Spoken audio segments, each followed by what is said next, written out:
Hi, my name is Charles Turano. When I was at Hedgehog, I was responsible for working on all of the developer tools that Hedgehog produced. And now that I'm a product manager at Sitecore, I'm responsible for the Sitecore Developer Suite. The Sitecore Developer Suite has the tools Sitecore TDS and Sitecore Razzle.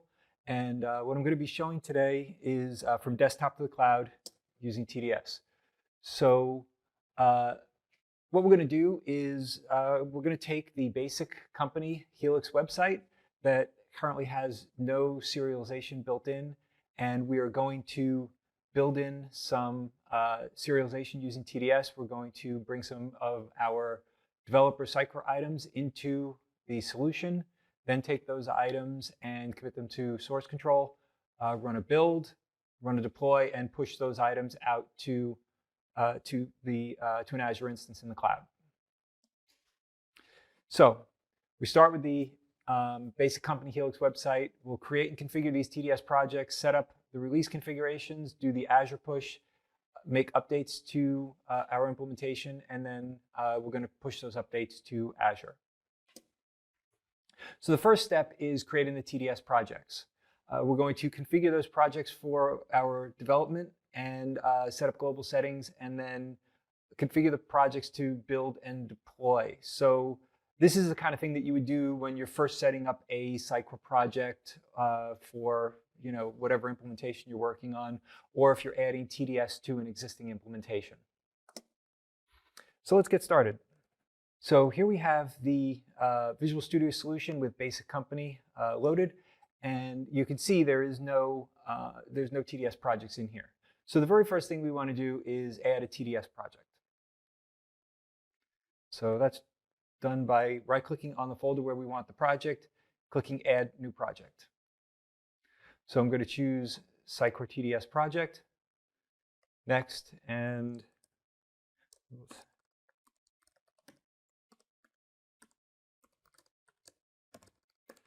so I've named it basiccompany.tds.master. So this is our convention. You could name it whatever you want. Basic company is obviously the project. TDS indicates it's a TDS project, and because we're going to have a couple of them, I named this one .master, telling me that it's connected to the master database. I also choose the location for that project, which is in our project folder.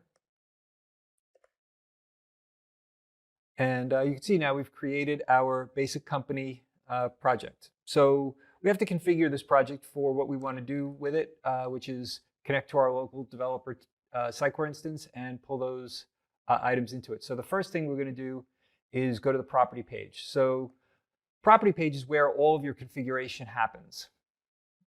So the first thing we want to do is configure the serialization format to YAML. Okay, because we're using Sitecore 9.2, we want to use a YAML serialization format. And then we go to the Build tab. And the Build tab is where all of your connection to Sitecore is managed. So the first two things we set up are the Sitecore web URL and the Sitecore deploy folder.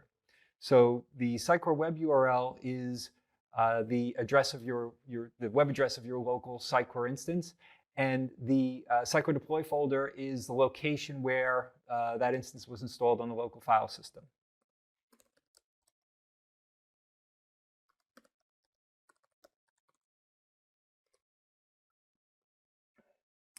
And I will browse to that location.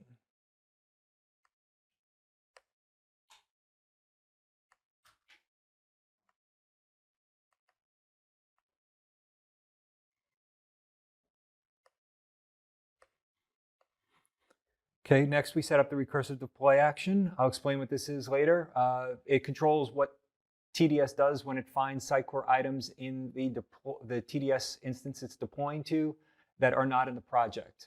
In this case, we're going to delete those items and move them to the recycle bin. By default, TDS will not delete anything. The last thing I want to do is check install Sitecore connector. And what this does is it creates an access GUID, which is a randomly chosen ID, and it configures TDS for communicating with Sitecore. Now, the next thing you want to do is press the test button.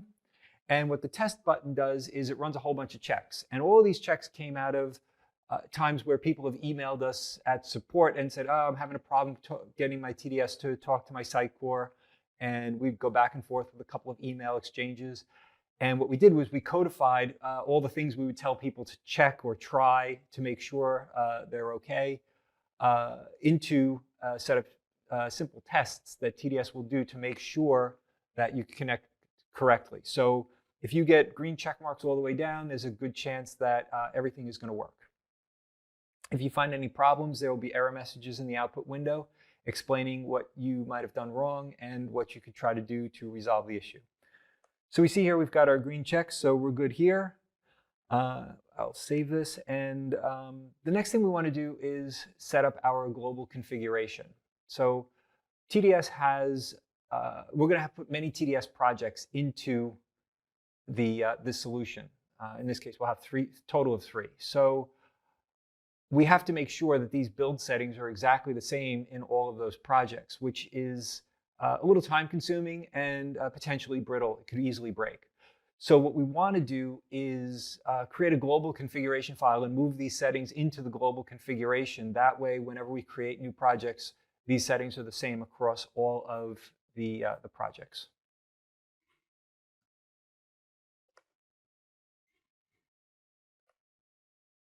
So the way you create global configuration is you right-click on the solution, go to Sitecore TDS, and select Add Sitecore TDS config file. So this creates a config file, and you can see in here that we've got our various settings all commented out, so you could easily pick these up and set them as you need. But for this, I'm going to cheat a little bit and just copy them right out of the existing project file. So I'm going to unload the project and then right-click Edit. So one of the things you may notice is the TDS project is just an MS Build file. So anything that can build an MS Build, an MS Build file will be able to build the TDS project. And if you're familiar with the format of MS Build files, all this should look very familiar to you. So I'm going to copy the serialization format setting into the global area. And then from the debug specific area, I will lift out the settings that we set up before. And I'm going to paste those right into the debug configuration area.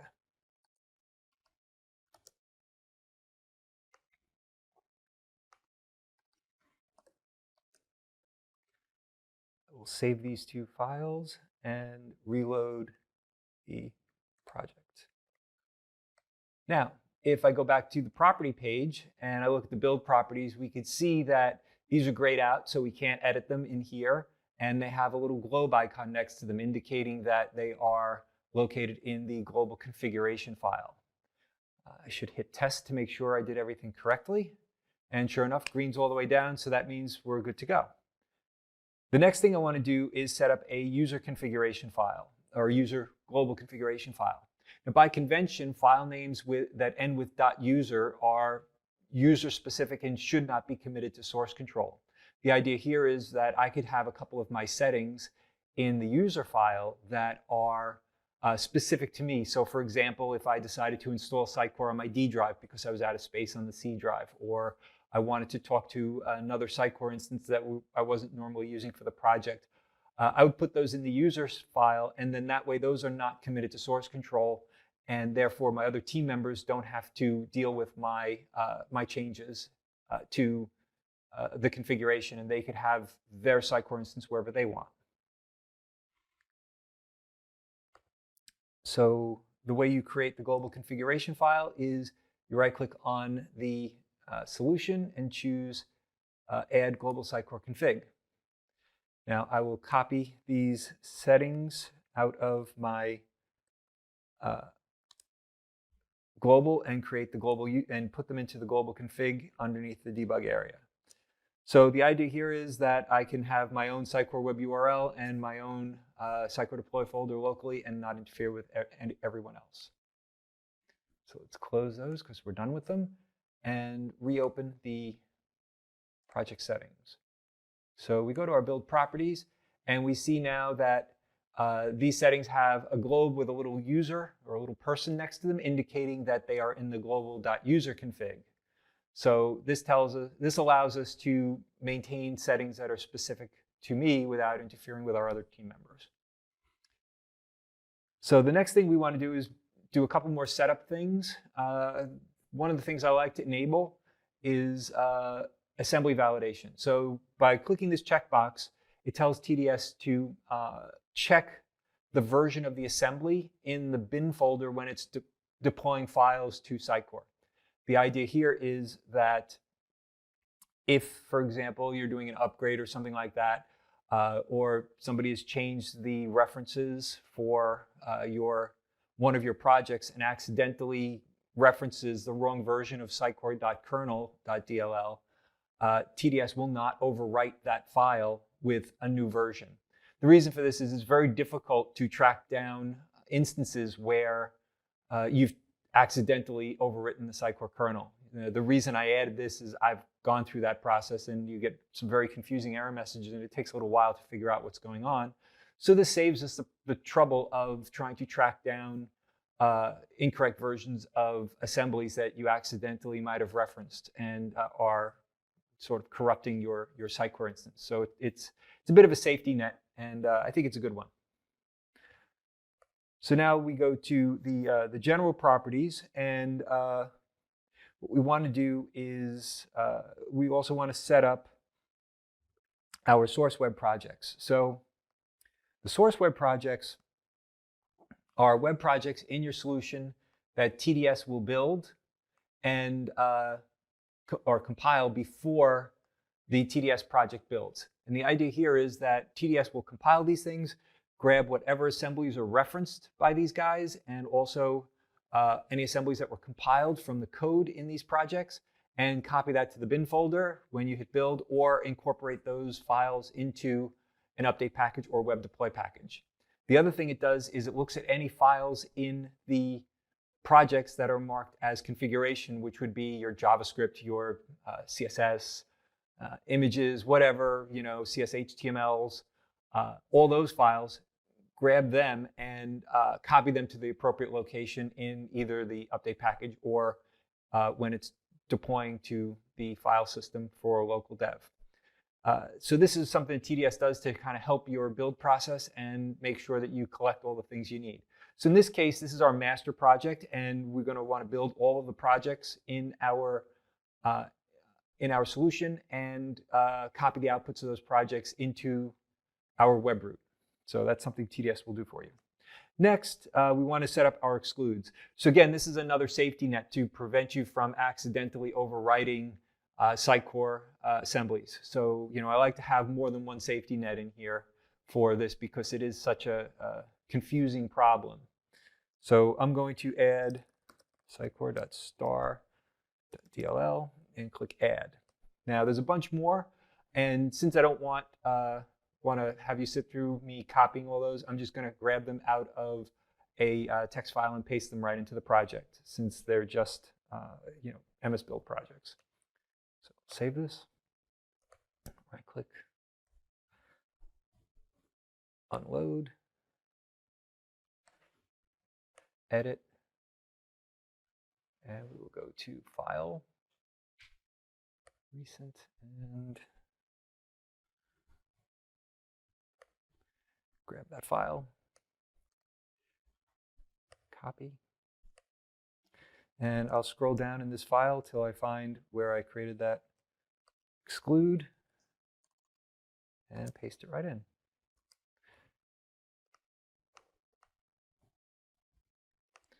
Now I reload the project, and when I go back to the properties, we will see that a whole bunch of things have been added to that section, which is certainly much easier. The next thing I will do is I'm going to create our additional TDS projects. So let's get that started. So the next project I want to create is the core project. So add new project, Sitecore TDS, next.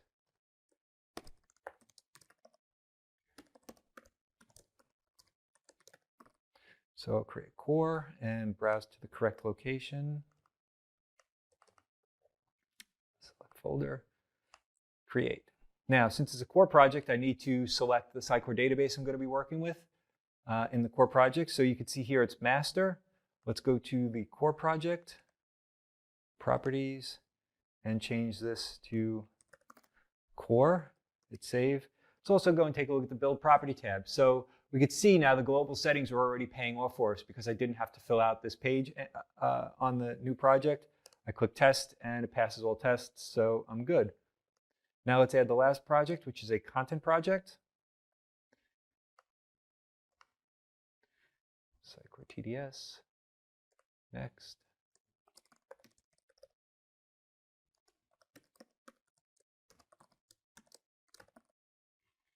And choose the correct folder, project, and let's name it content, and create. So this is going to be our content project. Normally you don't really want to manage a lot of content in TDS, but since we're doing a net new deployment of this to our Azure site, I want to take all the content we currently have and push it out there for our content editors. After the deployment's done, what I would normally do is either remove some of this content or make sure it's set as, we're just leaving it in here as developer content. And I'll go over how you manage all those things very shortly. So I've created these websites, and what I want to do is go into my master project and go to the multi-project properties and enable package bundling. So what package bundling does is it tells TDS that when it builds this particular project, it should reach out to all the other projects, and anything it would have put into a package for those projects, bring it into this project's package. So instead of having a deployment package for each TDS project, which would get, it would extend the time for deployment. It would make deployments more difficult because you now have to deploy a package for each TDS project. We only have to deploy one. So I grab everything from all of our TDS projects, combine it, and put that into a single project. So let's save that, and we'll check our build and make sure everything is good.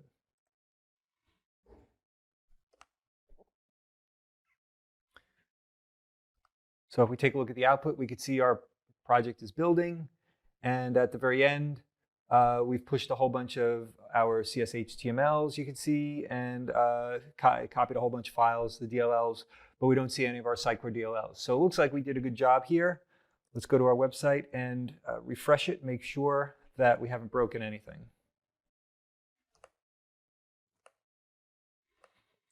So this is my local dev instance. And let's click on that, give it a second to refresh. So we can see the desktop has come back, and when we open the content editor, we can see everything is there.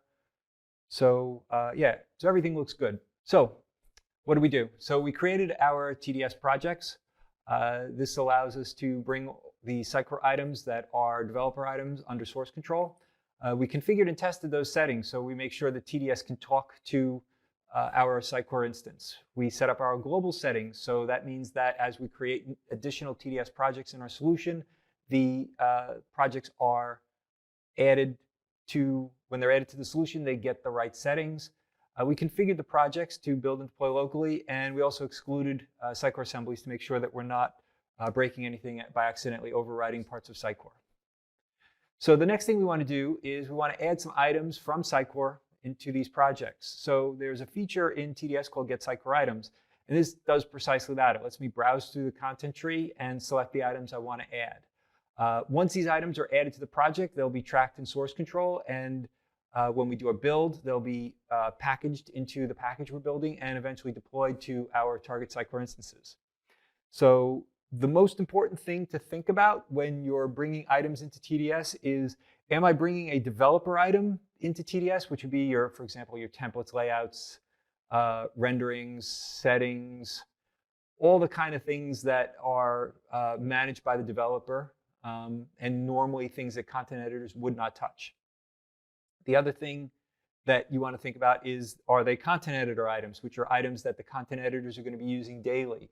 Because the last thing you want to have happen is overwrite something that the content editors did with a TDS deployment. So I'll explain a little bit how to manage that shortly, but let's get these items into our project.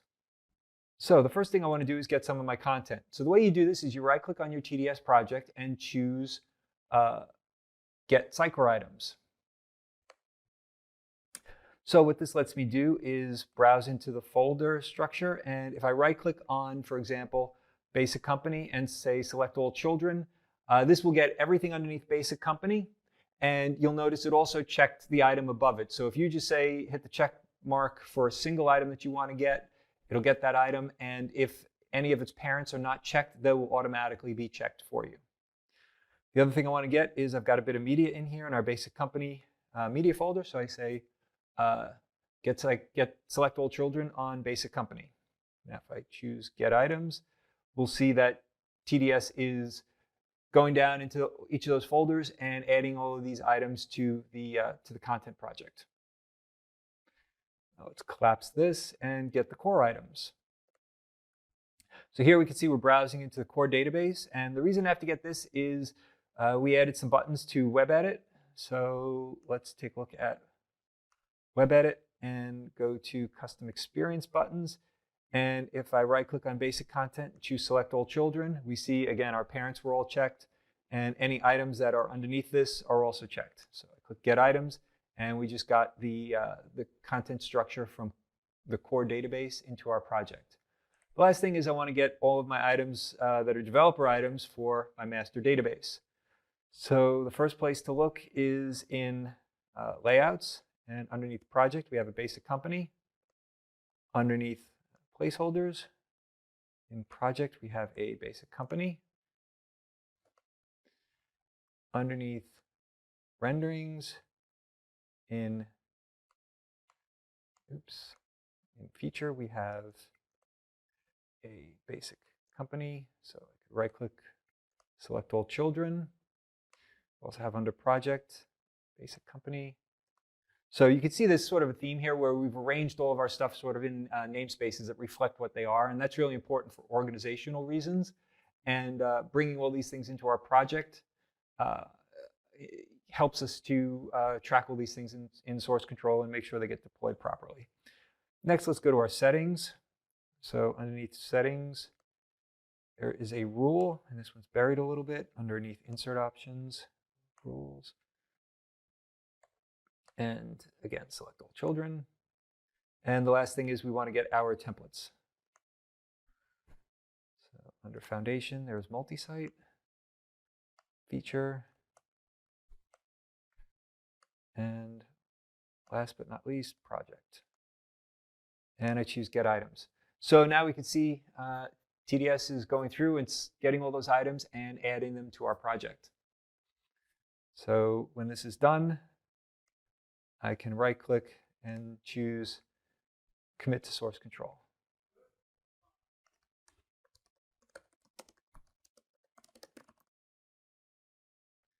And now these items are committed to source control.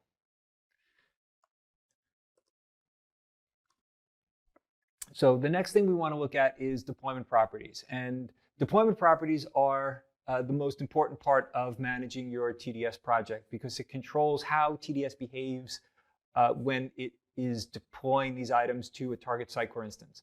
So you may have a situation with content items where, for example, you don't want to overwrite the content items that are already in a target Sitecore instance. Deployment properties help you set that.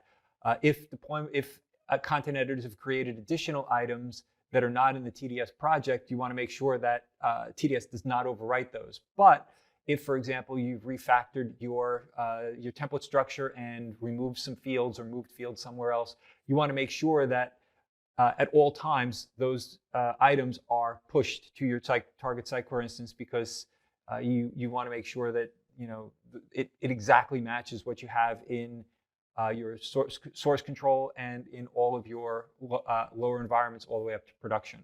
So TDS can remove items, it can override items, or it cannot. And the way we do that is with deployment properties. I like to set up my deployment properties very early in the project lifecycle because when you add new items to a TDS project, those items automatically inherit the parent deployment properties. So if you've got these things set up correctly, chances are the deployment properties that the parent has are the same deployment properties that the child item is going to want. The only time you have to do anything with deployment properties is if you're adding a net new feature and it's got a whole new tree that you're getting, and TDS has never seen that. You're going to want to go in and set those deployment properties. But then as you're working with that particular part of the tree and adding items, TDS will automatically make sure those deployment properties are set correctly. So let's get into the deployment properties. So we have something called the Deployment Property Manager. And that's, again, accessed by right-clicking on a TDS project and choosing Deployment Property Manager.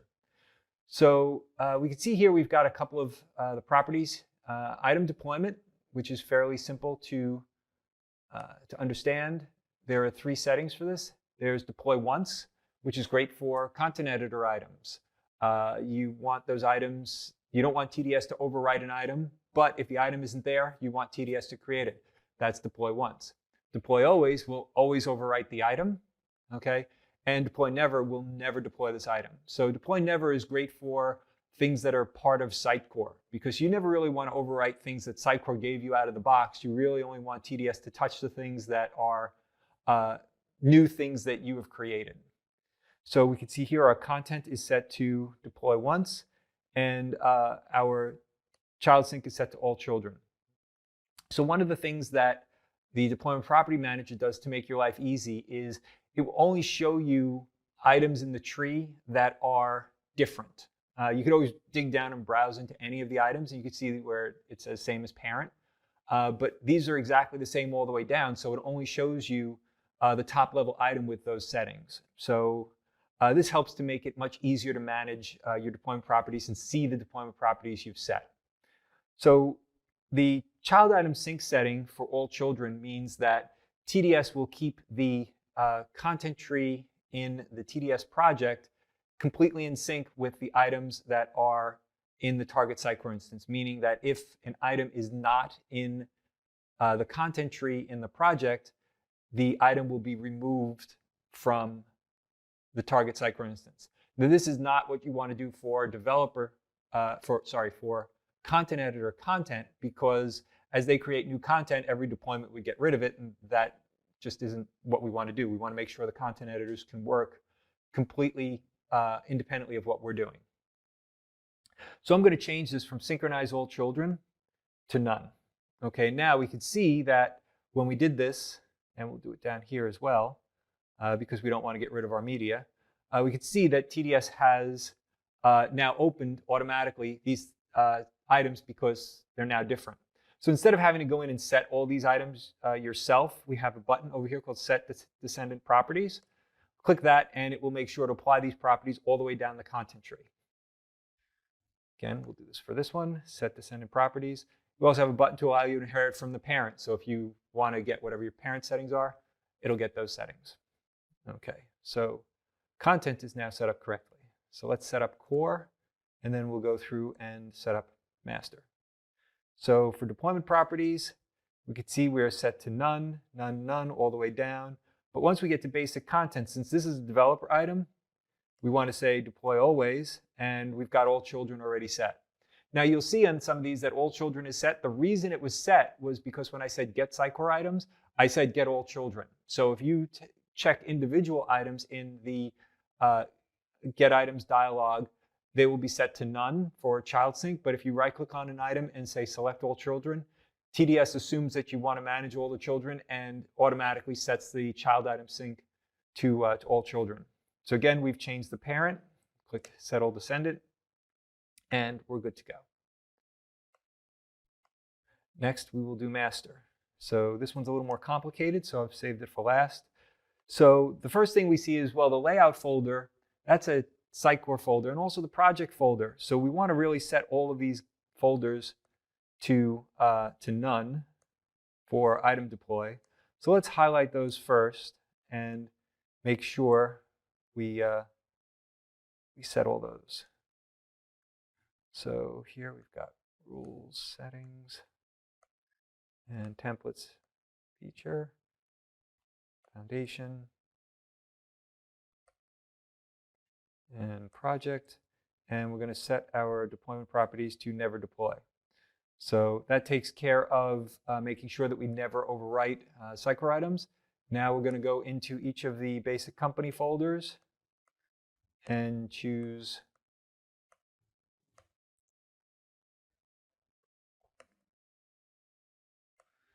deploy always. We've got all children set already, so that's good news.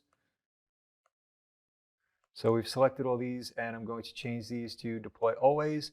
We can see we've opened up a whole bunch of items, but if I click set all descendant properties, it sets deploy always on all the items underneath that, and now all those folders are closed.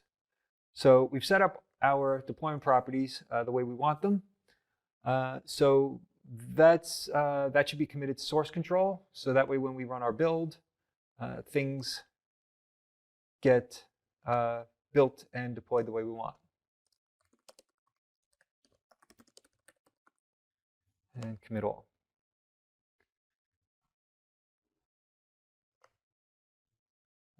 Save. Yeah, we definitely want to save those guys. And yeah, there we go. So couple things that we saw when we were setting up our deployment properties. The get Sitecore items dialog will set the child item sync property for us. It's a convenience thing. It's important to get all of these deployment properties set up correctly. So because those deployment properties will do things for you like delete Sitecore items you don't want in your project. But it's important you only delete the things that you want to delete. In the beginning, I mentioned the recursive deploy action. So by default, TDS is set up to ignore essentially the child item sync property. That's just to make sure that you don't accidentally configure your TDS project to delete things in your content tree. So you have to go in and manually turn that on. You've got two choices for turning it on. You could say just delete the items, which I rarely use, or you could say recycle those items. So they'll put them in the recycle bin. So if you accidentally do delete things you shouldn't have, they should be in the Sitecore recycle bin, and you could restore them and then update the deployment properties in your project so that doesn't happen again. The other thing is this affects the sync process, which I'll show the sync process a little later on in this presentation, where it tells TDS whether to flag something that's underneath Sitecore that is not in your project as a net new item and prompt you to add it, or if you're doing things in a more advanced mode using autosync, it will automatically add those items to your project for you. So now we're going to get to some of the interesting things with builds and deploys. So we're going to update the release configuration for our TDS project. Should note that this demo uses a manual build because I didn't want to have to go through the process of setting up a build server, and just that would take too long. So what I wanted to do is just show that building a TDS project or a solution with TDS projects in it is just building any other solution with MS Build. So they're just MS Builds. I've got a build bat file that just calls one command that does it. But any build server that you're using that uses MS Build, which should be all of them, will work fine with TDS. We've got customers using things like Visual Studio Online, TFS, TeamCity, AppVeyor, Jenkins. That's all I can think of right now. But we've got people using all of these things. The next thing we want to do when we're setting up the build is figure out how to tell the build, or tell the deployment process, I should say, where to deploy the items to. And the way that's done is with a publish profile. So I'm going to show you how to get a publish profile out of your Azure instance. Now, the publish profile contains encrypted credentials that tell MS Deploy how to talk to your Azure instance. And the last thing that I should note is that the build process will give you a PowerShell script that will run MS Deploy and also monitor the server for deployment. And it'll show you log messages and tell you what's happening. You don't have to use that PowerShell script. You could just use MS Deploy and then do whatever you want. We use things like the Azure release pipeline, and I could use the Azure MS Deploy built into that pipeline. for this. The thing that the script gives you is a nice little set of PowerShell commands in that script that will actually contact an API that the deployment process exposes and monitor the server for any messages. And those get written to the console, which ultimately, if you're calling that from your deployment process using something like Octopus or whatever, they'll wind up in a log somewhere. So I find that it's really convenient. I like using the script. So let's set up this demo. So since we're bundling everything into the master project, that's the only one I really care about. And what we're going to do is we're going to go to the web deploy package and change to the release configuration. So we're configuring release, and I click build web deploy package. The other thing I want to do is make sure that I update in my build configuration to change the recursive deploy action from ignore, which is the default, to move Sitecore items to the recycle bin. So that setting is configured per environment, so you can control that, what happens in each environment as you move through them. So now I've set up the web deploy, and I'm going to run a build. So I'm just doing this right from a command. And we can see here it's just running MS build on the solution with the configuration of release. So here we went through our build process, and the last thing I did was just copy the web deploy package from its folder to the deploy folder, and I also copy the publish web deploy PowerShell script to that deploy folder so I could use it from PowerShell. So the next thing I want to do is get my publish profile. And the publish profile is found on the app service page in Azure. Now, if you're using MS Deploy to a different kind of server, that's fine. You don't have to use a publish profile. You could specify the credentials and things like that on the command line. Since I'm using Azure, I prefer to use a publish profile because it's easy. And it contains the credentials in a secure way. So that's found on the app service, and I just click Get Publish Profile and tell it where to save it. So that's going in my deploy folder, and that's pretty much it. So let's take a look at PowerShell. So if I look at what's in my deploy folder, I see I've got the basic company web deploy. I've got my publish web deploy PowerShell script and my publish settings. So I'm all set to go for this deployment. So I'm going to do publish settings, and I specify the package path. And that's our basic company package. I specify the publish settings path, which is our SimProd publish settings, and I'm going to say view logs. So now when I deploy this, first thing it does is use web deploy to push all of the files in the package to my Azure instance. So if we look at the web deploy package that was created, it's just a zip file of the files that are being deployed with a couple of other XML files stuck in the root of the package to tell web deploy what to do and how to deploy it and what we're trying to do. So if you want to use a different process for this and not use web deploy, you could just crack that zip open and copy those files up however you want, using FTP or a file copy, share, whatever. It doesn't matter. The next part of the script is actually calls a web API service and will monitor the deployment. So one of the reasons I created this script to do kind of what it's doing is I found that using web deploy from PowerShell was fairly difficult.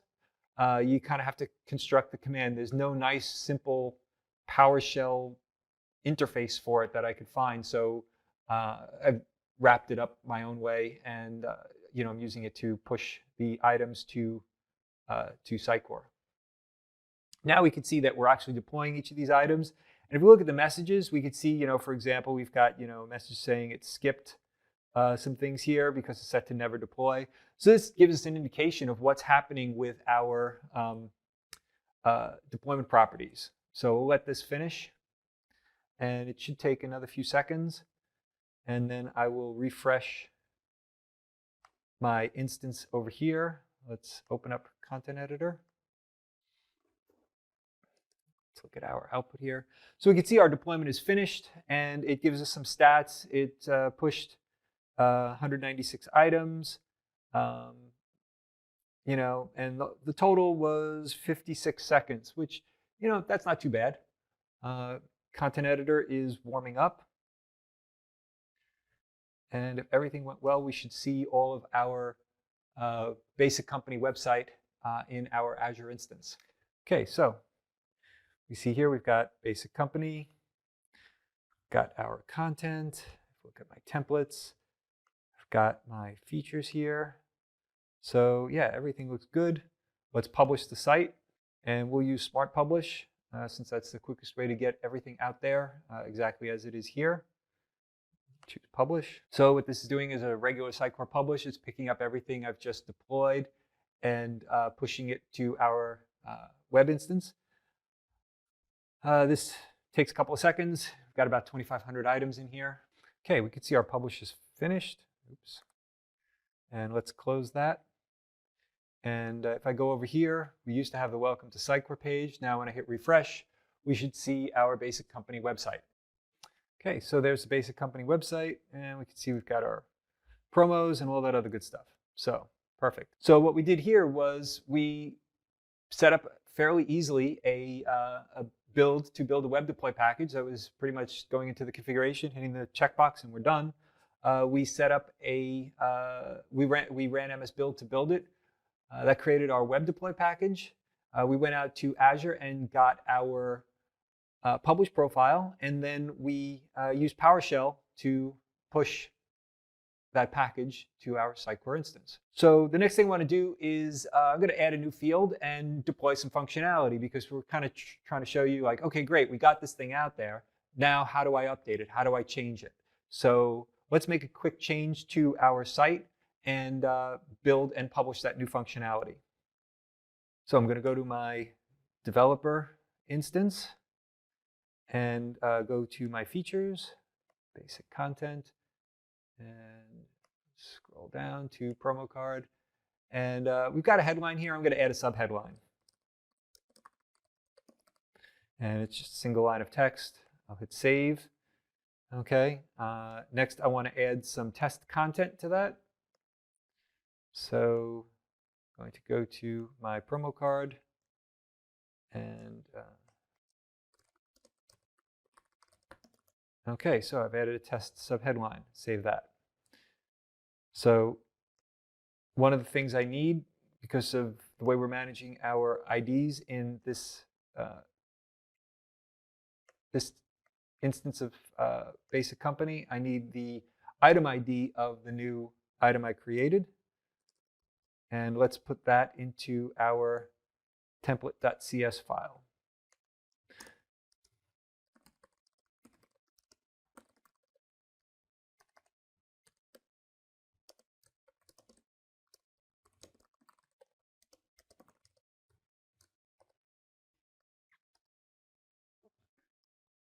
Okay, so that ID is in there. So one of the features that TDS has is something called code generation. If you set up code generation, you could have TDS automatically do these things for you. Essentially, what TDS will do is parse all of the items in the TDS project and then pass them off to a T4 template, which is capable of generating code like this for you automatically. In this case, it's not set up since this is a new project. That would be the next thing that I would do. If I go here, I'm going to add the, sorry, let's do it this way.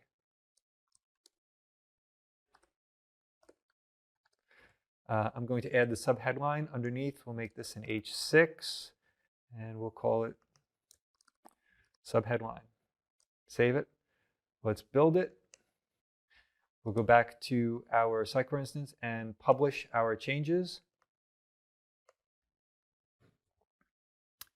So give this a second. It's recycling since I just pushed code at this instance of Sitecore. So let's do a smart publish. Publish. So this will push the new items I've created out to our Sitecore instance. So we can see we created one new item, and updated a couple of them. That's great. That looks pretty reasonable. Now if I hit refresh on basic company, When it refreshes, I'll scroll down and we should see our subheadline that we added to content in the basic company website.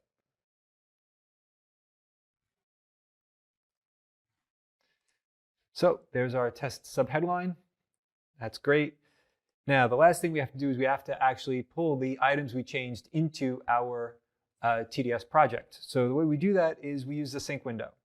So you could right-click on any of these TDS projects and choose Sync with Sitecore.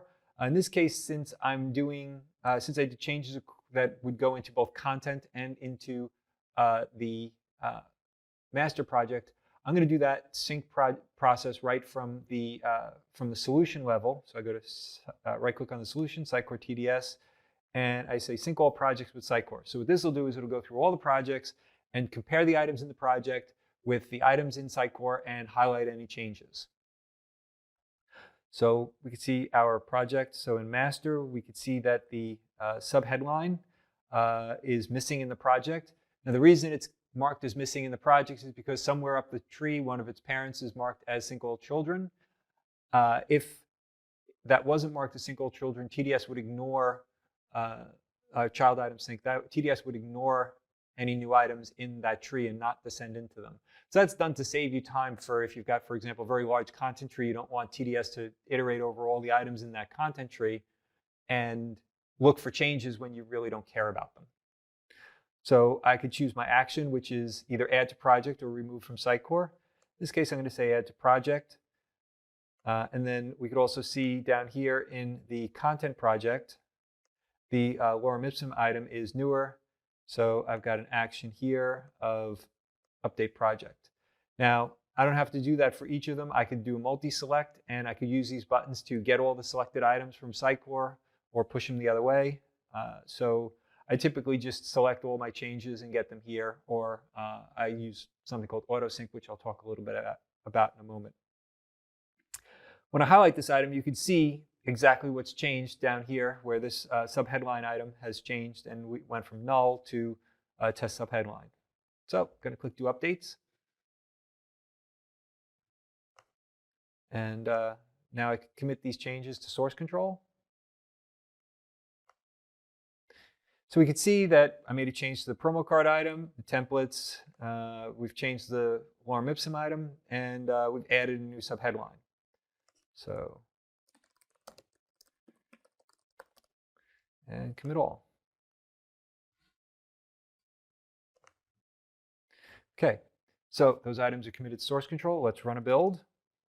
So again, normally this would be a CI build or something. For simplicity's sake, I'm just running MS build right from the command line. So I've created new web deploy packages. And let's use PowerShell to deploy those changes. So we can see here that we're updating server, pushing some items, and then it's going to start the deployment process again. So while that's going on, let's talk a little bit about some of the last things that TDS has. So to wrap it up, we've got multiple types of sync windows. So I just showed the kind of the original sync window, which does a deep descent into each of these, into all the items that are in the project and compares them. We have a history window where we say sync using history, okay? And essentially what that does is it looks at the history table and looks for changes in there. So it very quickly targets your changes. So it's a much faster way of finding changes. The only downside to it is if you're using some sort of process that maybe doesn't use the history table, like you're installing an update package or something like that, those processes don't create entries in the history table and therefore wouldn't be found. So we still have the old sync window that lets you do kind of the brute force search. We also have something called autosync, which is turned on in an option. And essentially what autosync does is it runs the history process, monitors the history table, and as soon as it sees something change, it immediately updates the project with those items. So if you start adding and removing items, it will just assume that whatever you did in Sitecore is what you want to do in your project, which is typically the case, and will automatically bring those things into the project. We also have reports, and reports are great because sooner or later somebody's going to want documentation on the thing that you've created. And the reports give you a starting point for that documentation. It'll create nice HTML formatted documentation, and you could change that format if you want, but that could be imported into Word, and that can become a starting point. We have validators. Validators are sort of like FXCOP, but for Sitecore items. So validators, a lot of them came out of support requests where we'll check for, making sure that your content, your deployment properties are set the way you want, or that the project structure is kind of the way you want. We have code generation, which I mentioned, where instead of having to manually update IDs and structures or whatever, if you're using an ORM to map your items into classes, you don't have to create those classes and maintain those classes with your fields. As soon as TDS sync process picks up those items, it'll automatically run code generation and update those CS files with the proper structure or IDs. I showed that TDS can create deployment packages, which is great for setting up your deployments. It's very easy as opposed to having to manually add all these items from somewhere and package them up yourself. TDS automates that process. And it also has something called Delta Deploy. And what Delta Deploy does is for very large projects, you may not want to push all of your items at Sitecore. So out of the box, Delta Deploy will look at the update date. And you could say, only grab items that have changed in the last 30 days or 45 days, whatever makes sense for you with your sprint cycle, which on a very large project is probably a small subset of the actual items. So it makes for faster builds, faster deployments, smaller deployment packages, and does a great job of speeding things up. So let's take a look at our PowerShell script. It looks like it's finished, which is great. This time it only took 46 seconds. Let's go back to our desktop over here, and we'll go to our shared content and see if our new item is in Sitecore. So let's open up promo cards, and if we look at our lorem ipsum item,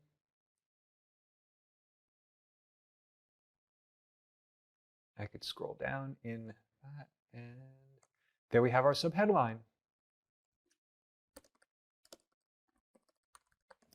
So you'll notice that the content that I added in the dev area for testing didn't make it up to production. That's because these were set to deploy once.